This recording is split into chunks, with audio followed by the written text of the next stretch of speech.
মবের বিরুদ্ধে zero tolerance, সেখানে প্রশাসন 1 ঘন্টা আগে নাকি তারা সংগঠিত হয়ে এই হামলাটা করেছে এবং নৃশংসভাবে ওই ব্যক্তিকে হত্যা করেছে, কিন্তু প্রশাসনের বিরুদ্ধে কোনো ব্যবস্থা নিলেন না কেন এখনো? ব্যবস্থা নেওয়া হয়নি ব্যাপারটা এরকম না। ঘটনাটাকে খুবই গুরুত্ব দিয়ে সরকার খতিয়ে দেখছে প্রতিটা ক্ষেত্রে, এবং আমি আপনাকে এটা নিশ্চিত করতে পারছি।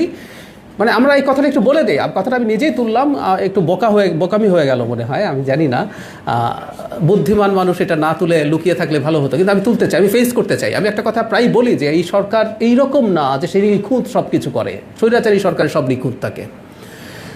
আমরা একটু যদি আসি, ইস্যুটা যেহেতু আসলো, মানে এই মবের ইস্যুটা তৈরি হয়েছে আসলে মূলত অন্তর্বর্তী সরকারের সময়, এটাকে ভীষণভাবে প্রশ্রয় দেওয়া হয়েছে। তো আমাদের এক ধরনের প্রবণতা তৈরি হয়ে গেছে যে আমরা চাইলে এগুলো করে ফেলতে পারি।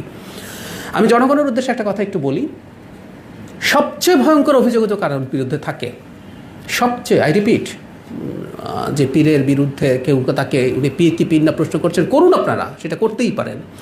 তার কোনো বক্তব্য নিয়ে কারোর মধ্যে কোনো রকম কোনো ক্ষোভ, আহত হওয়া যদি থেকে থাকে, থাকতে পারে।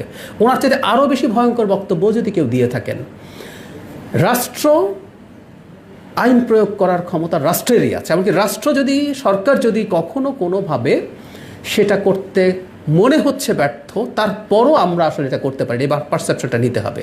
সো আমরা দুটো বার্তা দিতে চাই। আমি আপনার জায়গা থেকে আসি, একটা হচ্ছে আপনারা জানেন একটা মামলা হয়েছে, মামলা হওয়া নিয়েও দেরি হচ্ছিল, মামলা হয়েছে এবং সেটার ভিত্তিতে আসামি চিহ্নিত করা হয়েছে, ব্যবস্থা নেওয়া হচ্ছে, এটা করতে হবে। কখনো কোনোভাবে, এটা তো না হয় এক ধরনের অভিযোগ, আমরা তো পকেটমার, চোর, ডাকাত যদি হাতে নাতেও ধরি, ঠিক আছে, উনি পকেটমার করছেন, আপনি হাতে নাতে ধরেছেন, আমরা তো পিটিয়ে মেরে ফেলি। এই ঘটনাগুলো ঘটতে দেওয়া যাবে না, এটা আমরা করতে দেবো না। আসলে আমার নিজস্ব সিরিয়াস, এটা আমার ব্যক্তিগত ব্যাপার, আমার নিজস্ব সিরিয়াস মাথা ব্যথা আছে এটা নিয়ে। সো এটা একটা ব্যাপার, এবং আপনি যেটা বলছেন এটা একটু সময় নেবে, যে প্রশাসনিক ব্যর্থতাটা কেন হলো। অবশ্যই আমরা যদি ভবিষ্যতে এটার রিপিটেশন বন্ধ করতে চাই, আমাদের সেটাও করতে হবে। এটা খুব সিরিয়াসলি তলিয়ে দেখা হচ্ছে, আমার সাথে মাননীয় স্বরাষ্ট্রমন্ত্রীরও কথা হয়েছে, আমরা এগুলো নিয়ে ব্যবস্থা নেব, এবং আমরা অ্যাজ আর্লি অ্যাজ পসিবল, এটা zero tolerance means zero tolerance, এই বার্তা আমরা আসলে দেবো। আমি আবারও বলছি, কতগুলো মবের ঘটনা যেগুলো সত্যিকার মব, এগুলো তো অনেকটা তৈরি করা হয়, ওইটাকে মব বলবো কিনা, কতগুলো সত্যিকার মব আছে।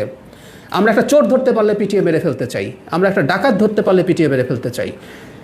এই সরকারে আমি অন্তত যতদিন আছি, এই সরকার নিজেও চাইবে আমি ওই মবের ঘটনাগুলো নিয়েও ডিল করতে চাইব। এগুলো অপরাধ। ডাকাতকে আপনি হাতে নাতে ধরে ফেললেও তাকে পিটিয়ে মেরে ফেলা যাবে না, পিটিয়ে মেরে ফেলা দূরে থাকুক, পেটানোই যাবে না। এই বার্তাগুলো আমরা যেন মনে রাখি। আমি আসছি জি। যেটা অন্তর্বর্তী সরকার মবটাকে দারুণভাবে প্রশ্রয় যে দিল, সেই 18 মাসে এই শব্দটাই মানুষের কাছে পরিচিত হলো, মব শব্দটা। সেই সময় যে ধরনের ঘটনাগুলো ঘটলো, বিভিন্ন মুক্তিযোদ্ধা এটা পুড়িয়ে ফেলা হলো, 32 নম্বরের মতো, যেটা 32 নম্বর তো আসলে কোনো ব্যক্তি না, এটা দেশে, সেগুলো পুড়িয়ে ফেলা হলো, এরকম নানান ঘটনা এই 18 মাসে ঘটেছে। সেইগুলোর বিরুদ্ধে আপনার সরকার কি আসলে ব্যবস্থা নেবে, বা সেগুলো নিয়ে আপনার আসলে খতিয়ে দেখবেন কিনা, বা ওগুলোতে নিয়ে কাজ করবেন কিনা?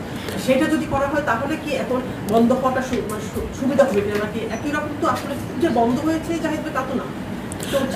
এটা আরেকটা কথা একটু বলে রাখা ভালো, মানে এটা নিয়ে আমরা আগেও প্রচুর কথা বলেছি, মানে মব কিন্তু একটা স্পন্টেনিয়াস আনস্ট্রাকচার্ড রেসপন্স। আমরা ইন্টারিমের সময় একটা ভিন্ন জিনিস দেখেছি, মানে সেটা হচ্ছে একটা পরিকল্পিত মব। মানে পরিকল্পিত মব হয় না, কিন্তু এই চেষ্টা হয়েছে। মানে কেউ কেউ বলে যে তোমার ওখানে আমি মব করবো, মব কি বলে করা যায় নাকি? আমি আবারও বলছি, মবের মানে চমৎকার উদাহরণ হচ্ছে আমরা যখন কোনো পকেট মারকে ধরতে পারি, তখন সবাই কিন্তু আমরা স্ট্রাকচার না, প্ল্যান না, একজন ধরেছি সবাই এসে জড়িত হচ্ছে। সো ইন্টারিমের সময় আসলে একটা নতুন ফেনোমেনন তৈরি হয়েছে, যেটাকে আমরা মব বলি। ইন মাই কনসিডারেশন এটা বহু ক্ষেত্রে আসলে মব না, আপনি অর্গানাইজ করছেন। বিক্ষুব্ধ যে ঘটনাটা ঘটে ইনস্ট্যান্ট, যেটা ওখানে, সেটাকে তো আপনি মব বলতে পারবেন না। ইনস্ট্যান্টলি যদি ঘটে তারপরও সেটাকে আমরা মব বলতে পারবো। মব মানে যে খারাপ ভালো, আমি সেই তর্কে যাচ্ছি না। আপনি আমার যেটা প্ল্যান্ড না, যেটা স্ট্রাকচার্ড না, সেটা মব। এখন সেই মবের হাতে কখনো কখনো খারাপ কাজ ঘটে, কখনো কখনো আমাদের কাছে অ্যাপারেন্টলি ভালো কাজও ঘটে, হতে পারে। কিন্তু আমরা একটা নতুন ফেনোমেনন দেখছি, বারবার বলছি যে আপনি আসলে পরিকল্পনা করছেন। ওই পত্রিকা অফিস ঘিরে ফেলো, ওর বাসা ঘিরে ফেলো, ওটা করে ফেলো, এইগুলো তো এক ধরনের পরিকল্পনা করে। ইভেন কুষ্টিয়ার ঘটনাটাও পরিকল্পনা করে করা হয়েছে, তাই না? সো আমরা এটাকে মব বলতে চাই না। এখন আমি ওই জায়গায় আসি, সেটা হলো আপনারা জানেন যে ফৌজদারি অপরাধ তামাদি হয় না, মানে এখন না, আজকে থেকে 15, 20, 25, 30 বছর পরও এই অপরাধ আসলে যে অপরাধ ঘটেছে। এখন এই অপরাধগুলো কোনটাকে আমরা অপরাধ বলবো? একটা গণ অভ্যুত্থানের সময় আমাদের এই জায়গাটা আমার একটু মাথায় রাখতে হবে। একটা গণ অভ্যুত্থানের সময় আগে পরে, সময়ে এবং পরে একটা ফ্লুইড সিচুয়েশন থাকে যে আমরা আসলে কোন ঘটনাগুলো, এটা নিয়ে কিন্তু সমাজে ডিবেট আছে, আপনি খেয়াল করবেন কিছু ঘটনা নিয়ে ডিবেট আছে, আবার কতগুলো ঘটনার ক্ষেত্রে আমাদের কোনো ডিবেট নেই।